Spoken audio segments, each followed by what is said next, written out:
ठीक है। तो अब अक्षांश रेखा, तो हिंदी में अक्षांश कौन क्या है, हिंदी में अक्षांश बोलते हैं और इंग्लिश में उसको क्या बोलते हैं, लैटिट्यूड, और देशांतर को क्या बोलते हैं, लैंगिट्यूड। तो देखो अब हिंदी मीडियम वाले हो चाहे इंग्लिश मीडियम वाले हो, तो ऐसे हेडिंग के तौर पे दोनों चीजों को जानना जरूरी है, क्योंकि अक्षांश और देशांतर क्या है ये कभी कभी इंग्लिश वाले शब्द से कंफर्म हो जाता है। कैसे, जैसे देशांतर का मतलब होता है क्या, लैंगिट्यूड, और लैंगिट्यूड मतलब कि हम इसे एक तरह से सेम का लंबा व्यक्ति की बात कर रहे हैं। तो अब देखो अगर हम पृथ्वी के अगर शेप में बात करें तो इस एरिया के अकॉर्डिंग ये जो एरिया होता है वो काफी लंबा होता है, और इस लंबा का मतलब कि क्या है, ऊपर से नीचे तक की लंबाई हम देखते हैं, और ये तो एक तरह से हमारी चौड़ाई में हमारा जाता है कोई भी चीज का।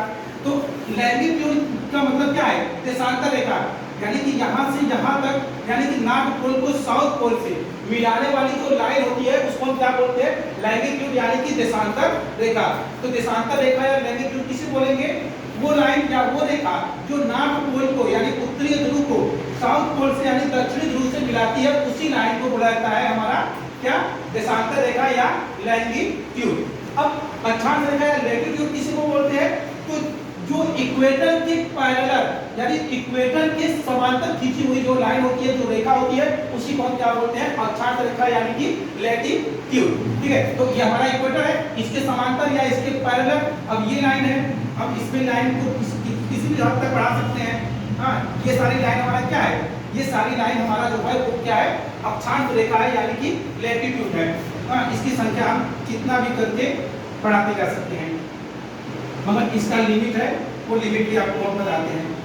ठीक है, ये हमारी कौन सी लाइन हो गई, ये हमारा अक्षांश रेखा हो गया, और जब हम यहाँ से इधर की तरफ पढ़ेंगे तो वही हमारा हो जाएगा लैंगिट्यूड। अब क्वेश्चन पूछता है कि पहले हम बात करते हैं इसकी देशांतर रेखाओं की, कि देशांतर रेखाओं की संख्या कितनी होती है। तो हमारे पूरे अर्थ पे, हमारे पूरे ग्लोब पे जो अक्षांश रेखाओं की संख्या है वो 360 है। ठीक है, 360 क्या है, ये अक्षांश रेखा है, सॉरी ये देशांतर रेखा है। ठीक है, देशांतरों की संख्या कितनी है, 360। ठीक है, यहाँ से ये तो हम केवल पूरा तो संभव हो नहीं सकता, इसलिए हमने केवल कम को दिखाया है, यानी कि इस तरह से हमारे पूरे अर्थ पे 360 बार लाइनें खींची गई है, जो काल्पनिक लाइन है, काल्पनिक रेखा है। ठीक है, तो ये 360 और इसी 360 को पार करता है सूर्य की प्रकाश। जब हमारा जैसे ये अर्थ है, ये हमारा अर्थ है, अब इस ये अर्थ हमारा ऐसे घूमता रहेगा, तो हमारे सूर्य के सामने, सूर्य तो स्थिर है, तो हमारे सूर्य के सामने, हाँ मान लो ये सूर्य है, तो इस सूर्य के सामने से ये क्या होगा, 360 लाइन को पार करेगा, और एक लाइन को पार करने में उसको 4 मिनट का समय लगता है। सूर्य के प्रकाश को एक अक्षांश से दूसरे अक्षांश को पार करने में 4 मिनट का समय लगता है। अब तुम उससे देख लो कि अगर 360 लाइन है और एक लाइन को पार करने में 360 एक लाइन को पार करने में 4 मिनट का समय लग रहा है, तो अगर इसमें इसका मल्टीप्लाई कर दें तो 6 चौकी 24 की 4 और 4 के 12, 12 दूनी 14 और एक जीरो इसका, यानी कि 1440 क्या मिनट, 1440 मिनट लगेंगे पृथ्वी को एक चक्कर अपना पूरा करने में, यानी सूर्य के सामने से उसको पूरा घूमकर पार करने में। अब इसी 1440 में हम इसको अगर घंटे में बदल देंगे इस मिनट को, तो देखो हमारा क्या आता है, ये 0 से 0 कट गया, 6 एकम 6, 6 दूनी 12, 2 बचा 24 हो गया, 6 चौकी 24 आ गया ना, वही तो 24 घंटा है। इसी 24 घंटा में हमारा पृथ्वी क्या करता है, एक चक्कर अपना पूरा लगा लेता है। तो वो कहां से निकला है, इन्हीं अक्षांशों से निकलकर बाहर आया हुआ है, यानी कि पूरे पृथ्वी पर, पूरे अर्थ पे जो अक्षांशों की संख्या है वो कितनी है, 360। एक अक्षांश को अगर पार करने में 4 मिनट का समय लग रहा है, तो 360 अक्षांशों को पार करने में 1440 मिनट लगेगा, और 1440 मिनट को हम जब घंटे में चेंज करेंगे तो हमारा कितना आएगा, 24 घंटा, यानी कि हमारे पृथ्वी को अपना एक चक्कर पूरा करने में 24 घंटे या 1440 मिनट लगते हैं। ठीक है, इसी के हिसाब से ये डिवाइड हुआ है। अच्छा, ये तो हो गया हमारा क्या, अक्षांशों की संख्या। अगर आपको देशांतर की संख्या, अगर आपको अक्षांश की संख्या अगर पूछा जाए, अक्षांश की संख्या कितनी होती है, तो सब अलग अलग। देखिए, इक्वेटर की जस्ट ऊपर अक्षांशों की संख्या कितनी होती है, 90। इक्वेटर के जस्ट नीचे अक्षांशों की संख्या कितनी होती है, 90। तो अब अक्षांशों की संख्या कितनी हो गई, तो 90 प्लस 90 बराबर 180। 80। अब आपसे पूछे कि अक्षांशों की संख्या यानी कि लेटिट्यूड की संख्या कितनी होती है, हमारे अर्थ पे लेटिट्यूड यानी अक्षांशों की संख्या कितनी होती है, तो आप बताएंगे कितना 180। कैसे? 90 उत्तरी गोलार्ध में और 90 दक्षिणी गोलार्ध में अक्षांशों की संख्या है। पर अगर आपसे ये कह दे कि इक्वेटर सहित, अभी हम इक्वेटर को नहीं लिए, अगर आपसे कह दे इक्वेटर सहित अक्षांशों की संख्या कितनी है, किसके सहित? इक्वेटर सहित, यानी कि भूमध्य रेखा या विषुवत रेखा सहित अक्षांशों की संख्या पूछे तो एक अक्षांश हमारा ये बढ़ जाएगा। अब हम क्या करेंगे, इस 180 में एक को ऐड कर देंगे तो हमारा कितना हो जाएगा 181, यानी पूरी पृथ्वी पर अक्षांशों की जो संख्या है वो 181 है। अभी भी इसमें एक कंफ्यूजन और है, अगर अक्षांशों की संख्या की जगह मतलब कि अक्षांश रेखा अगर पूछ दे, लेटिट्यूड लाइन अगर पूछ दे, तो उसमें एक एक की कमी हो जाएगी। कितने की? एक एक की। अब वो कमी कहाँ से होगा?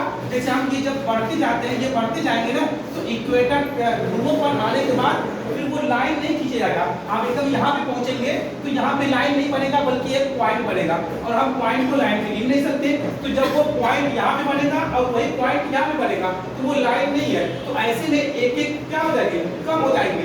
तो अक्षांश और अक्षांश रेखा में डिफरेंट है। अक्षांशों की संख्या टोटल अगर बात करेगा इक्वेटर सहित तो 181, और अक्षांश लाइन की अगर बात करेगा, अक्षांश रेखा की अगर बात करेगा तो एक यहाँ से माइनस करेंगे, एक यहाँ से माइनस करेंगे तो 179 हो जाएगा। ठीक है, तो ये बहुत बारीकी है, इस चीज पे ध्यान देना होगा। उसके बाद अब हम जब ऊपर, ठीक है, इसके ऊपर की अगर हम बात करें, यानी कि एक अक्षांश से दूसरे अक्षांशों के बीच का जो भाग होता है उसको किस नाम से जानते हैं? तो इसको बोलते हैं जोन। क्या बोलते हैं? जोन है।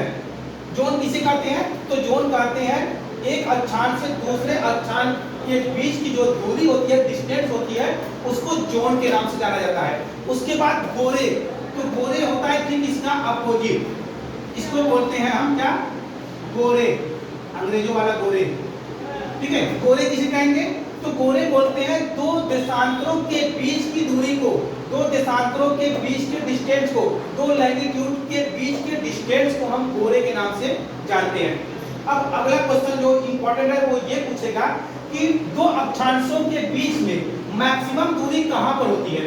दो अक्षांशों के बीच में, जैसे ये अक्षांश हो गया, एक अक्षांश हो गया, इन दोनों के बीच की जो दूरी है, जो डिस्टेंस है, वो कितने का होती है? तो दो अक्षांशों के बीच की जो नॉर्मली जो दूरी होती है वो होती है कितना? 111 किलोमीटर।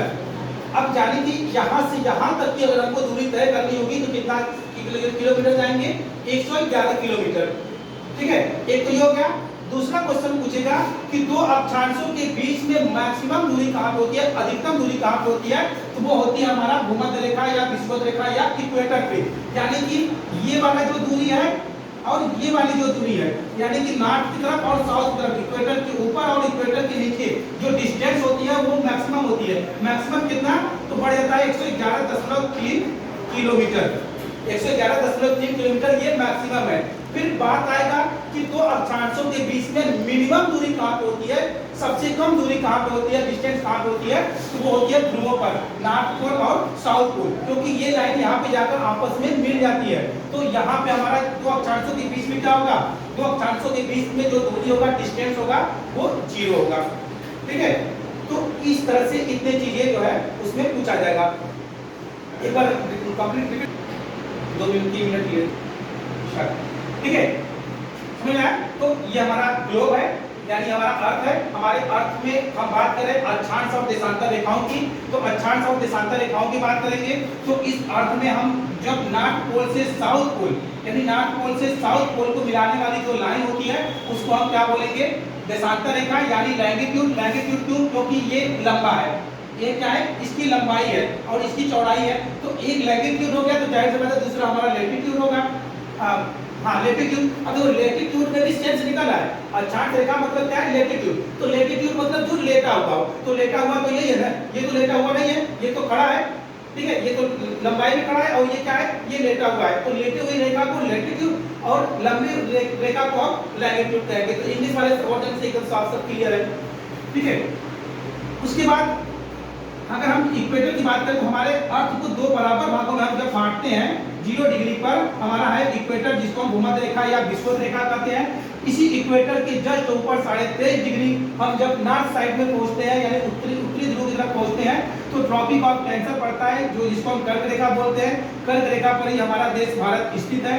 उसके जस्ट ऊपर हम पहुंचते हैं 66.5 डिग्री पर तो हमारा होता है आर्कटिक सर्कल यानी आर्कटिक वृत्त, ठीक है। उसके जस्ट ऊपर हम जाते हैं तो 0 डिग्री आता है हमारा उत्तरी ध्रुव यानी कि नॉर्थ पोल। और इसी उत्तरी ध्रुव नॉर्थ पोल पर पहुंचने वाला जो पहला व्यक्ति था वो रॉबर्ट पियरी था, जो 1909 में सबसे पहले पहुंचने में सफलता प्राप्त की थी। वही जस्ट हम इक्वेटर के नीचे की तरफ आएंगे तो 23.5 डिग्री पर हमारा ट्रॉपिक ऑफ कैप्रिकॉर्न यानी कि मकर रेखा पड़ता है। मकर रेखा के जस्ट नीचे 66.5 डिग्री पर हमारा अंटार्कटिक सर्कल यानी अंटार्कटिक वृत्त पड़ता है। और उसके जस्ट नीचे आएंगे तो 0 डिग्री पर हमारा नॉर्थ साउथ पोल है। और इसी साउथ पोल पर सबसे पहले एमंडसेन 1911 में पहुंचने में सबसे पहले सफलता प्राप्त किए थे, ठीक है। अब हमारे इस ग्लोब को यानी हमारे अर्थ को दो भाग में डिवाइड किया गया, एक उत्तरी गोलार्ध और दूसरा दक्षिणी गोलार्ध। उत्तरी गोलार्ध को नॉर्दर्न हेमिस्फीयर और दक्षिणी गोलार्ध को साउदर्न हेमिस्फीयर के नाम से जाना जाता है। अगर हम अक्षांशों की संख्या की बात करें तो हमारा उत्तरी गोलार्ध में 90 अक्षांश है, दक्षिणी गोलार्ध में हमारा 90 अक्षांश है। तो ऐसे में पूरी पृथ्वी पर अक्षांशों की जो संख्या हुई वो हमारा कितना है 180, जिसमें इक्वेटर को छोड़ के बुलाया जाता है। अगर आपसे एग्जामिनर पूछे कि इक्वेटर सहित अक्षांशों की संख्या कितनी है तो एक हम उसमें ऐड कर देंगे इक्वेटर यानी कि भूमध्य रेखा या विषुवत रेखा को, तो ऐसे में अक्षांशों की संख्या 181 हो जाएगी। अगर आपसे बात करें कि अक्षांश रेखा की संख्या यानी लैटिट्यूड लाइन की संख्या कितनी है तो यहाँ पर ध्रुवों पर नॉर्थ पोल और साउथ पोल पर कोई भी अक्षांश रेखा नहीं बल्कि पॉइंट बनता है और पॉइंट को हम रेखा नहीं कर सकते। तो ऐसे में 2 माइनस कर देंगे तो 179 जो है होगा क्या हमारा अक्षांश रेखा की संख्या, ठीक है। तो ये इतना है।